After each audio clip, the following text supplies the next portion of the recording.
അൽഹംദുലില്ലാഹി വസ്സലാത്തു വസ്സലാമു അലാ റസൂലില്ലാഹി വഅലാ ആലിഹി വസഹ്ബിഹി അജ്മഈൻ. പ്രിയ പഠിതാക്കളെ, അസ്സലാമു അലൈക്കും വറഹ്മത്തുള്ളാഹി.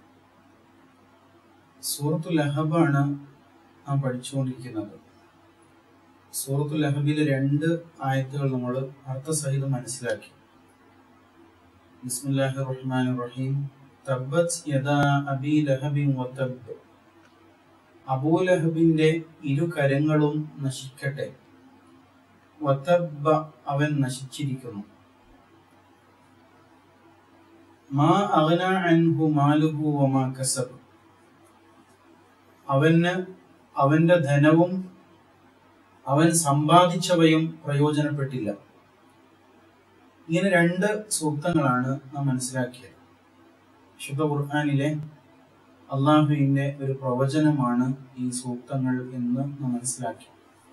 അബൂലഹബിനെ അന്ത്യനാൾ വരെയുള്ള മനുഷ്യർ ഈ വചനങ്ങളിലൂടെ ശപിച്ചുകൊണ്ടേയിരിക്കുന്നു. അതിന് മാത്രം ഗുരുതരമായ തിന്മയാണ് അബൂലഹബിൽ നിന്ന് ഉണ്ടായിട്ടുള്ളത് എന്ന് മനസ്സിലാക്കി. നമുക്ക് അടുത്ത സൂക്തത്തിലേക്ക് പോകാം. തബ്ബത് യദാ അബീ ലഹബിൻ വതബ്ബ് മാ അഗ്നാ അൻഹു മാലുഹു വമാ കസബ് സയസ്ലാ നാറൻ ദാത ലഹബ്. സയസ്ലാ നാറൻ ദാത ലഹബ്. സ എന്ന വാക്കിന്റെ അർത്ഥം പിന്നീട് എന്നാണ്. പിന്നീട് എന്ന് പറയുമ്പോൾ സമീപ ഭാവിയിൽ, ഉടനെ എന്നുള്ള ആശയം അതിലുണ്ട്. അതാണ് ഒന്നാമത്തെ വാക്ക്, സ, പിന്നീട് അല്ലെങ്കിൽ സമീപ ഭാവിയിൽ. അടുത്ത വാക്ക് സ്വല എന്നാണ്. സ്വാദ് ലാം യ, സ്വല. അതിന്റെ അർത്ഥം പ്രവേശിച്ചു എന്നാണ്. പ്രവേശിക്കുക മാത്രമല്ല, പ്രവേശിക്കുന്നതോടുകൂടി തന്നെ കത്തി എരിഞ്ഞു എന്നൊരാശയവും അതിലുണ്ട്. സ്വല, പ്രവേശിച്ചു. അതിന്റെ മുളാരിയ യസ്ല എന്നാണ്. സ്വല യസ്ല, പ്രവേശിച്ചു. സയസ്ല, പിന്നീട് അവൻ പ്രവേശിക്കും. പിന്നീട് അവൻ പ്രവേശിക്കും. അബൂലഹബ് പ്രവേശിക്കും. എവിടെ പ്രവേശിക്കാം? നാർ, തീയിൽ അല്ലെങ്കിൽ നരകത്തിൽ പ്രവേശിക്കും. നാർ എന്ന പദം പൊതുവെ തീ എന്ന അർത്ഥത്തിൽ, നമ്മള് പാചകം ചെയ്യാൻ മറ്റൊക്കെ ഉപയോഗിക്കുന്ന തീ ഉണ്ടല്ലോ, അതിന് തന്നെ നാർ എന്ന വാക്ക് ഉപയോഗിക്കുന്നുണ്ട്. എന്നാൽ ചില പ്രത്യേക സന്ദർഭങ്ങളിൽ പ്രത്യേക സാഹചര്യങ്ങളുമായി ചേർത്തുകൊണ്ട് പറയുമ്പോൾ നാർ നരകാഗ്നി ആയിരിക്കും. നാർ എന്ന വാക്കിന്റെ ബഹുവചനം നീറാൻ എന്നാണ്. നീറാൻ, നരകങ്ങൾ അല്ലെങ്കിൽ അഗ്നികൾ എന്നുള്ള അർത്ഥമാണ്. നൂറാകുമ്പോൾ പ്രകാശമാണ്, എന്നാൽ നാറ് അഗ്നിയാണ് അല്ലെങ്കിൽ തീയാണ്. സയസ്ല നാറൻ, അവൻ നരകാഗ്നിയിൽ പ്രവേശിക്കും. എങ്ങനെയുള്ള നരകാഗ്നിയാണ്? ദാത്ത ലഹബ്. ദാത്ത് എന്ന് പറയുമ്പോൾ ഉള്ളത് എന്നാണ് വാക്കിന്റെ അർത്ഥം. ദാത്ത്, ഉള്ളത്. അള്ളാഹുവെ കുറിച്ച് പഠിക്കുമ്പോൾ അള്ളാഹുവിന്റെ ദാത്ത്, അള്ളാഹുവിന്റെ ദാത്തിലും സിഫാത്തിലും വിശ്വസിക്കാന്ന് പറയില്ലേ? അവിടെ ദാത്ത് കൊണ്ട് ഉദ്ദേശിക്കുന്നത് അള്ളാഹുവിന്റെ അസ്തിത്വം, അള്ളാഹുവിന്റെ ഉള്ള അവസ്ഥ എന്നാണ്. അപ്പൊ ഇവിടെ ദാത്ത് എന്ന് പറയുമ്പോൾ ഉള്ളത് എന്നാണ്. ഏത് വാക്കിന്റെ കൂടെ നമുക്ക് ദാ ചേർത്ത് പറയാം. ദാത്ത്, ദാത്ത് മാൽ, ധനം ഉള്ള എന്ന അർത്ഥത്തിൽ പറയാം. ധനം ഉള്ളവൻ എന്ന അർത്ഥത്തിൽ പറയാം. ഇതേ വാക്ക് ഒന്നുകൂടി ഷോർട്ടാക്കിയിട്ട് എന്ന രൂപത്തിൽ പറയും. ദാലിന്റെ കൂടെ അലിഫ് എഴുതാം, ഫത്ഹ്, അതുപോലെ ദാലിന്റെ കൂടെ യാ എഴുതാം, ദീ. അതേപോലെ ദാലിന്റെ കൂടെ വാവ് എഴുതാം, ദൂ.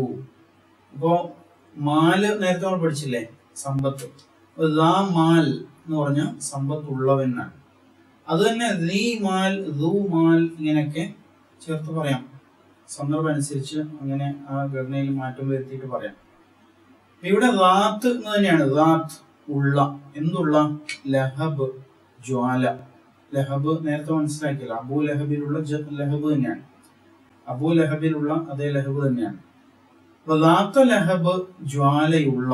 ജ്വാലയുള്ള നരകാഗ്നിയിൽ അവൻ പ്രവേശിക്കും. അവൻ കടന്നെരിയും, പ്രവേശിച്ച് കത്തിയെരിയും എന്നാണ് അല്ലാഹു തആല ഇവിടെ താക്കീത് ചെയ്യുന്നത്. സയസ്ലാ നാറൻ ദാത ലഹബ്, ജ്വാലയുള്ള അഗ്നിയിൽ അവൻ പ്രവേശിച്ച് കത്തിയെരിയും. അവിടെ ലഹബ് എന്ന വാക്ക് തന്നെ അള്ളാഹു തആല ഉപയോഗിച്ചതിൽ പ്രത്യേക ഒരു ഉദ്ദേശമുണ്ട്. അബൂലഹബ് ജ്വാലാമുഖിയാണ്, അഥവാ അത്രയും വെട്ടിത്തിളങ്ങുന്ന മുഖഭാവമുള്ള, അയാളുടെ അഹങ്കാരവും അഹന്തയും ധിക്കാരവും ഒക്കെ പ്രകടമാകുന്ന മുഖഭാവമുള്ള ആളാണ് അയാൾ. എന്നാൽ അതേ ജ്വാലയിൽ തന്നെയാണ്, അഥവാ നരകാഗ്നിയിലാണ് അയാൾ കത്തിയെരിയാൻ പോകുന്നത് എന്നൊരു സൂചന ആയത്തിൽ അള്ളാഹു തആല ചേർത്ത് വെച്ചിട്ടുണ്ട്. സയസ്ലാ നാറൻ ദാത്ത ലഹബ്. അപ്പൊ ജ്വാലയുള്ള അഗ്നിയിൽ അവൻ പ്രവേശിച്ച് കടന്നെരിയും, കത്തിയെരിയും എന്ന് അല്ലാഹു തആല ഈ ആയത്തിലൂടെ വളരെ ശക്തമായ താക്കീത് നൽകുകയാണ്. വരാനിരിക്കുന്ന അന്ത്യനാളിൽ സംഭവിക്കാനിരിക്കുന്ന ഒരു യാഥാർത്ഥ്യമാണ് ഇവിടെ അള്ളാഹു വെളിപ്പെടുത്തിയത്. ഇനി അടുത്ത ആയത്ത്, വംറഅതുഹു ഹമ്മാലത്തുൽ ഹത്തബ്. വംറഅതുഹു ഹമ്മാലത്തുൽ ഹത്തബ്. അവിടെ വം എന്ന മീമ് സുക്കൂനുള്ള മീമാണ്, പക്ഷെ അത് മണിക്കാൻ പാടില്ല. വം ജസ്റ്റ് ഒന്ന് സ്പർശിച്ചു പോയാൽ മാത്രം മതിയാവും. വംറഅതുഹു ഹമ്മാലത്തുൽ ഹത്തബ് എന്നാണ്. വാവ് ചേർത്ത് പറയാൻ ഉപയോഗിക്കുന്നതാണ്, നമുക്കറിയാം. ഇംറഅ, മർഅ് എന്ന് പറഞ്ഞാൽ ഒരു വ്യക്തി എന്നാണ് അർത്ഥം. വ്യക്തി എന്നുള്ള അർത്ഥമാണ് മർഅ്. മർഅത്ത് എന്ന് പറഞ്ഞാൽ സ്ത്രീ എന്നാണ് അർത്ഥം. റജുൽ പുരുഷനാണെങ്കിൽ മർഅ സ്ത്രീയാണ്. ഇംറഅ എന്ന് പറഞ്ഞാൽ ഒരാളോട് ചേർത്ത് പറയാണ്. ഇംറഅ എന്ന് പറഞ്ഞാൽ ഭാര്യ അല്ലെങ്കിൽ ഇന്ന ആളുടെ സ്ത്രീ എന്നുള്ള അർത്ഥമാണ് അതിന് വരുന്നത്. ഇമ്രഅത്തു ഇമ്രാൻ ഖുർആനിൽ ഉപയോഗിച്ചിട്ടുണ്ട്. സൂറത്തു ആല ഇമ്രാനില് ഇമ്രഅത്തു ഇമ്രാൻ, ഇമ്രാന്റെ പത്നി അല്ലെങ്കിൽ ഇമ്രാൻ കുടുംബത്തിലെ സ്ത്രീ എന്ന രൂപത്തിൽ ചേർത്ത് പറഞ്ഞിട്ടുണ്ട്. അതേപോലെയാണ് ഇവിടെ അബൂലഹബിനോട് ചേർത്ത് പറയാണ്. ഇമ്രഅ സ്ത്രീ അല്ലെങ്കിൽ ഭാര്യ. ആരുടെ? ഹു അവന്റെ ഭാര്യ. ഇമ്രഅതുഹു അവന്റെ ഭാര്യ എന്നാവും. അപ്പോ വംറഅ എന്ന് എഴുതുമ്പോ ആ അലിഫിന് മുകളിൽ ഹംസത്തുൽ വസ്ലാണ് ഉള്ളത്. പക്ഷെ അതേ സമയത്ത് വാവ് ഒഴിവാക്കിയിട്ട് ഇമ്രഅ മാത്രം എഴുതുമ്പോ നമുക്ക് അലിഫിന്റെ കൂടെ, അലിഫിന്റെ ചുവടെ ഹംസും കസ്റും ചേർത്ത് കൊടുക്കാം. ഇമ്രഅ. മാത്രമല്ല ഇമ്രഅത്ത് എന്ന് മാത്രം എഴുതുമ്പോ ഇമ്രഅത്തിന്റെ അവസാനം വരുന്ന താ ഏതായിരിക്കും? താഉ തഅനീസ് ആയിരിക്കും, അല്ലെ? അഥവാ സ്ത്രീലിംഗത്തെ സൂചിപ്പിക്കുന്ന താ ഉണ്ടല്ലോ, താ ഏത് തായിരുന്നു? ഇങ്ങനെ എഴുതുന്ന താ മർബൂത്ത്, അല്ലെ? ചേർത്ത് നിൽക്കുന്ന ഇങ്ങനെ വട്ടത്തിൽ എഴുതുന്ന തായാണ്. അതാണ് സ്ത്രീലിംഗത്തെ സൂചിപ്പിക്കുന്ന താ. അപ്പൊ ഇമ്രഅത്ത് എന്ന് മാത്രം എഴുതുമ്പോ ആ തായ ഉണ്ടാകും. അതേസമയം ഇവിടെ ഈ ഖുർആനിലെ ഈ ആയത്തില് ഇമ്രഅത്തിന്റെ കൂടെ ഹു ചേർത്തിട്ടുണ്ട്.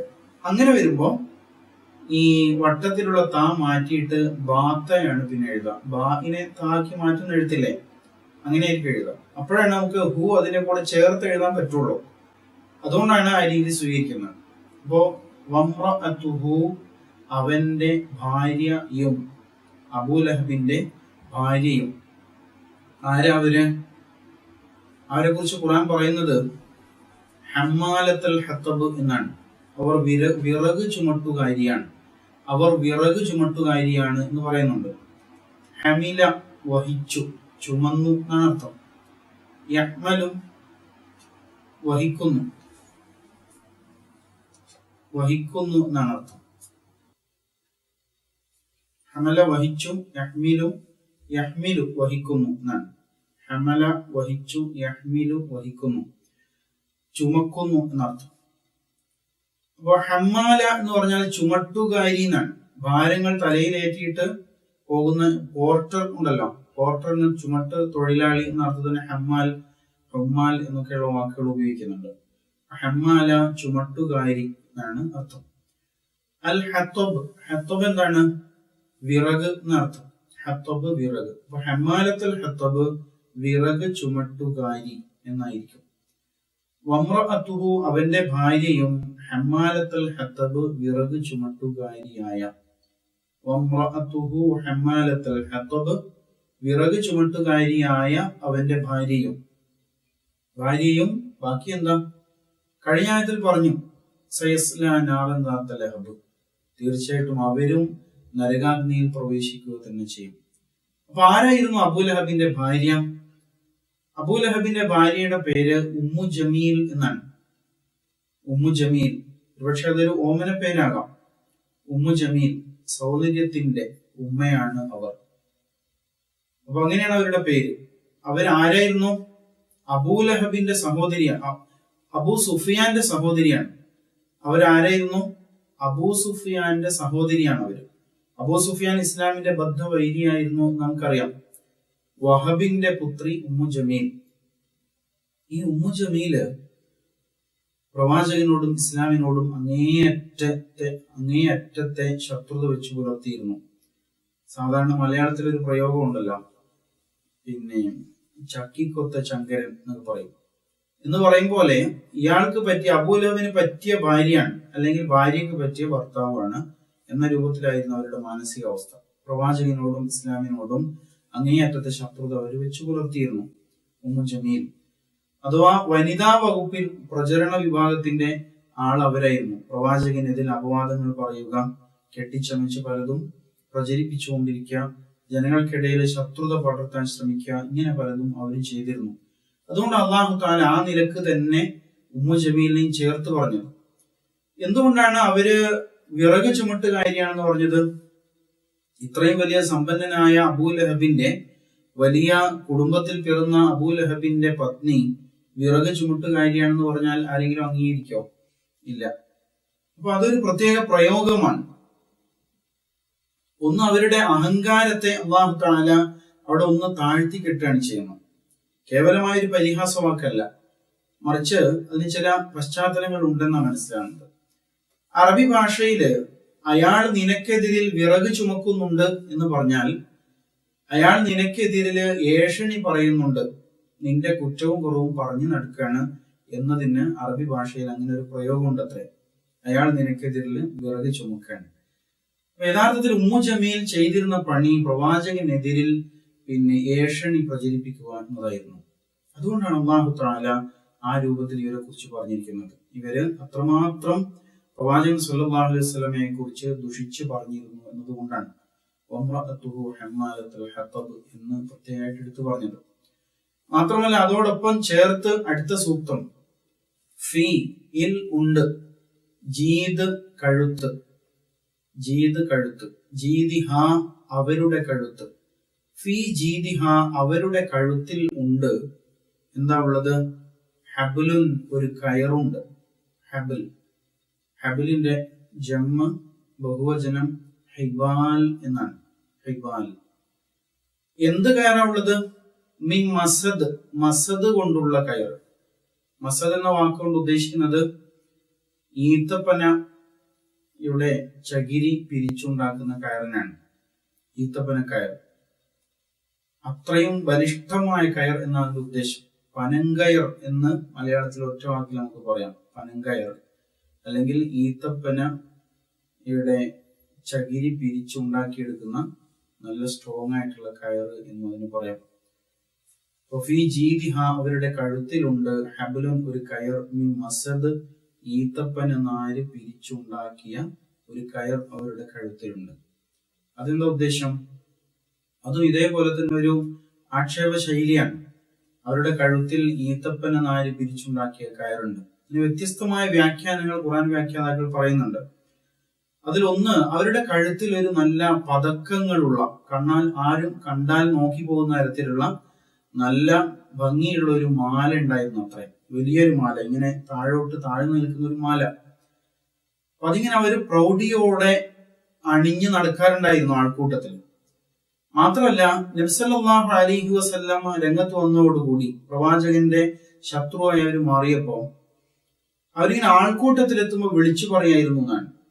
ആൾക്കൂട്ടത്തിലെത്തുമ്പോ ഈ മാല പൊക്കി പിടിച്ചിട്ട്, കണ്ടോ ഈ മാല, എന്റെ ഇത്രയും വിലപിടിപ്പുള്ള ഈ മാല മുഹമ്മദിന്റെ തലയെടുക്കുന്നവർക്കുള്ളതാണ് എന്ന് പറഞ്ഞുകൊണ്ട് അവരിങ്ങനെ വീമ്പിളക്കി നടക്കാറുണ്ടായിരുന്നു അത്രേ.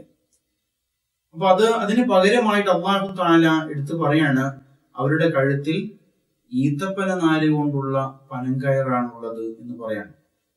ഇനി അതല്ലെങ്കിൽ മറ്റൊരു തരത്തിലുള്ള വ്യാഖ്യാനം, നാളെ പരലോകത്ത് അവർ ഹാജരാക്കപ്പെടുമ്പോ, നരകാഗ്നിയിൽ അവർ വെന്തുരുകുമ്പോ അവരുടെ കഴുത്തിൽ ഇതുപോലെ നരകാഗ്നി കൊണ്ടുള്ള തീ കൊണ്ടുള്ള ഒരുതരം വളയം ഉണ്ടാകും. അപ്പൊ അത് ഉപയോഗിച്ച് അവരെ ഇങ്ങനെ കിണറ്റിൽ നിന്ന് നമ്മള് കയറിൽ തൊട്ടി കെട്ടിയിട്ട് വെള്ളം പൊക്കിയെടുക്കുന്നത് പോലെ ഇവരെ നരകത്തിന്റെ ആഴങ്ങളിലേക്ക് മുക്കുകയും പൊക്കുകയും ചെയ്തുകൊണ്ടിരിക്കും എന്നാണ് അതിന്റെ വ്യാഖ്യാനം എന്ന് പറയപ്പെടുന്നു. ഇങ്ങനെ വ്യത്യസ്ത വ്യാഖ്യാനങ്ങളുണ്ട്. എന്തായാലും അവരും അങ്ങേയറ്റം ഗുരുതരമായ അവസ്ഥയിൽ നരകത്തിൽ പതിക്കും എന്നാണ് അല്ലാഹു സുബ്ഹാനഹു വ തആല ഇവിടെ എടുത്തു പറയുന്നത്. വിറക് ചുമട്ടുകാരിയായ അവന്റെ ഭാര്യയും